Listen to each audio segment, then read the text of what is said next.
nomine Patris et Filii et Spiritus Sancti. Amen. Shalom. Aleichem. Magandang umaga sa ating lahat sa mga panig ng buong mundo.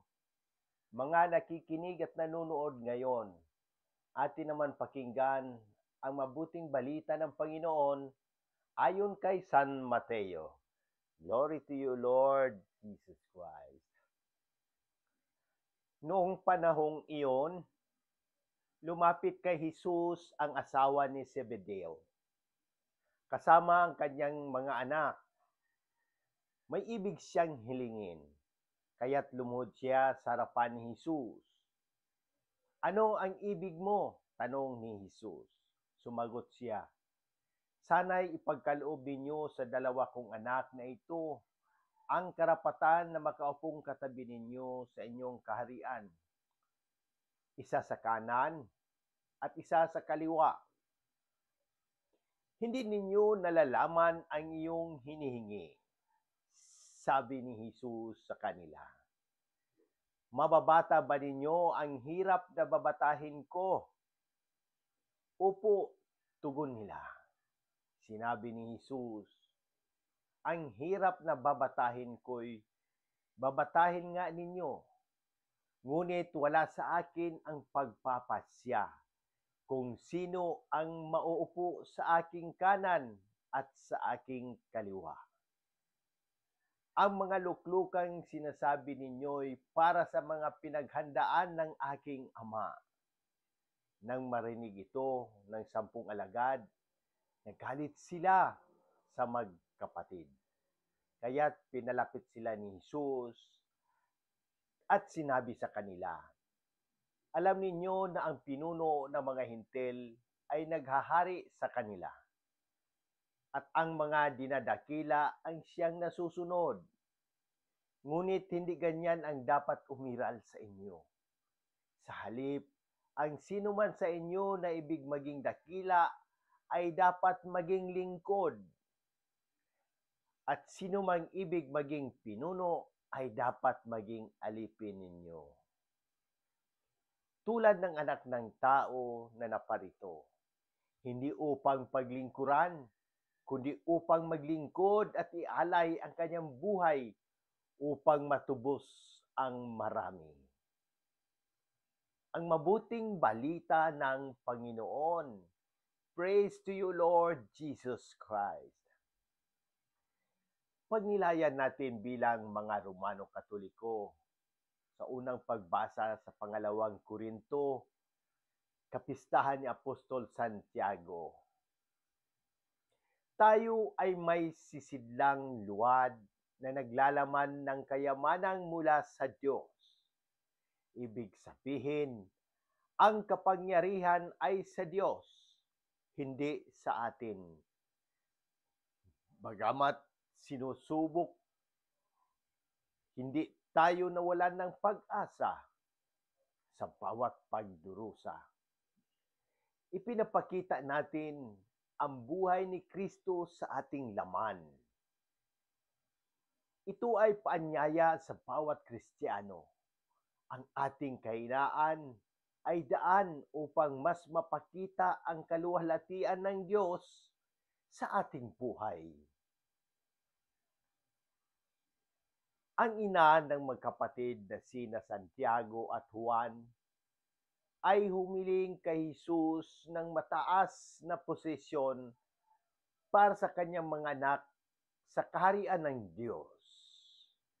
Ngunit ipinaalala ni Jesus na ang pamumuno sa kaharian ay hindi tungkol sa kapangyarihan, kundi sa paglilingkod at sakripisyo.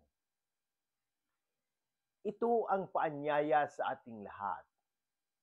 Kung nais nating maging dakila, dapat tayong maging lingkod sa ating kapwa. Ang kasikatan, kapangyarihan, at pansariling karangalan ay patuloy na inuuna ng lipunan sa kasalukuyan. Ngunit pinaalalahanan tayo ng Panginoon. Ang pagiging dakila sa kanyang paningin ay nakasalalay sa kababaang loob at bukal na paglilingkod. Mga halimbawa sa kasalukuyan, ang mga frontliners at health workers, gaya ni Santiago, isinantabi nila ang sarili upang maglingkod kahit buhay ang kapalit. Mga lay ministers, catechist at volunteers ng simbahan, tahimik ngunit tapat na naglilingkod sa misa, sa komunidad, at pagtuturo sa kabataan. Mga pamilyang naglilingkod bilang isa. Sa halip na alagaan lang ang sarili, binubuksan nila ang kanilang tahanan sa mga nangangailangan. Ang tugon sa mga mensahe ng bagong Santo Papa, Leo XIV. Ang panawagan ni Pope Leo XIV ay ang baguhin ang simbahan sa pamamagitan ng kabanalan, pagkakaisa, at pakikipagkapwa-tao. Ang tugon natin, maging aktibo sa parokya, magkaisa sa mga gawaing pangkapayapaan, magtapat sa sakramento, at personal na panalangin. Manalangin tayo. Aming Diyos, sa pamamagitan ng halimbawa ni Apostol Santiago, itinuturo mo sa amin ang kahulugan ng tunay na paglilingkod.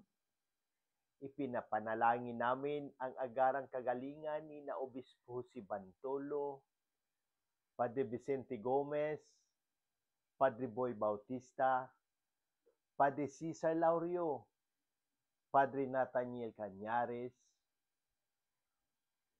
si Raymond Lawrence, Faith, April Misadual, lahat ng may karamdaman sa buong mundo, sa aming mga pamilya at mga tagapakinig.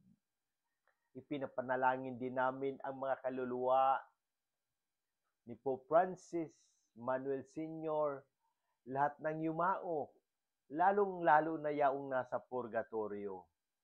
Naway sa pamamagitan ng panalangin at intersesyon ng mahal na Birheng Maria, makapiling nila ang Diyos sa kanyang kaharian. Manalangin din pa tayo para sa pagpapago. Panginoon, turuan mo kaming maging tapat sa paglilingkod. Ituwid mo ang aming mga pagkakamali. Gawin mo kaming tunay na mga saksi ng iyong pag-ibig sa mundo.